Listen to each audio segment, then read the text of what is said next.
First, an observation. One of the frustrating things about having to go through the experience of the 2008 mortgage meltdown was that it was not only foreseeable, it was foreseen. And the warnings went unheeded. And we are now in a situation in which other warnings are going unheeded. The Bank of England, as a financial regulator, and numerous peer-reviewed economics papers are warning of the potential economic catastrophe of a carbon asset bubble collapse. And Freddie Mac and insurance company publications and the Union of Concerned Scientists are a warning of a coastal property value collapse, which we may actually be in the early stages of. So we seem to be in the business around here of ignoring warnings of potential economic hazards. And I'd like to ask unanimous consent that two documents, numerous experts are warning of the risks of a carbon bubble, and numerous experts are warning of a separate crash for coastal real estate, be put into the record. Without objection. My question has to do with deferred compensation. Mr. Bernstein, you are one of the country's leading experts on bankruptcy. These questions, I think, will be very easy to you. First of all, deferred compensation is a tactic for highly compensated individuals to reduce their tax liability by staging the point at which their income is reflected in taxes, correct? That's one of the purposes of it, yes. And it becomes an obligation of the company to pay back those that is correct. Amounts that are deferred compensation. And the obligation for the company to pay back those highly compensated individuals the deferred compensation that they used likely for tax advantage is a general unsecured claim of such a company in bankruptcy, is it not? That's correct, except to the extent of the limited employee priority. Correct.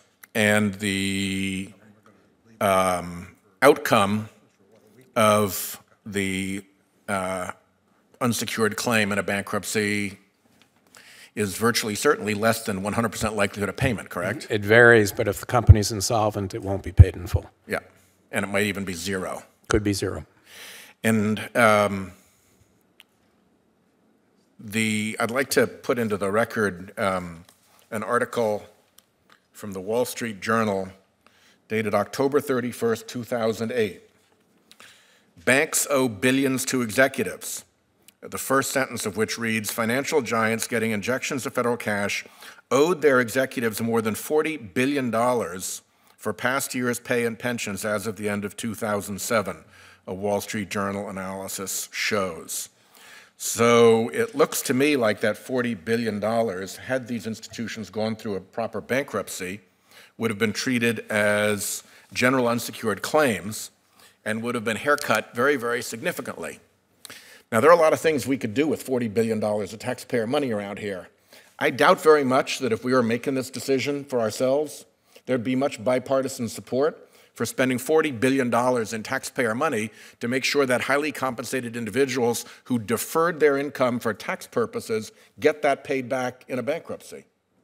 I don't think we'd get a single vote on our side of the aisle, and I doubt we'd get any on your side of the aisle either, Mr. Chairman. So what happened in the TARP is that all that got paid 100 cents on the dollar as a corollary of not having to go through any kind of a bankruptcy procedure. I personally would like to see that that never happens again. That is one of the reasons I'm here today at this hearing.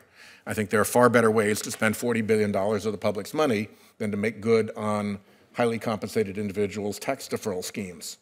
But that is the way it worked out because the pressure of trying to salvage the financial system from a complete collapse was so great that we were able to overlook these priorities that generally are protected in the bankruptcy system. So I just came to make that point. I hope that if we proceed on anything like this, that we see to it that this sort of, in my view, profligate and disgraceful spending of taxpayer dollars is not repeated.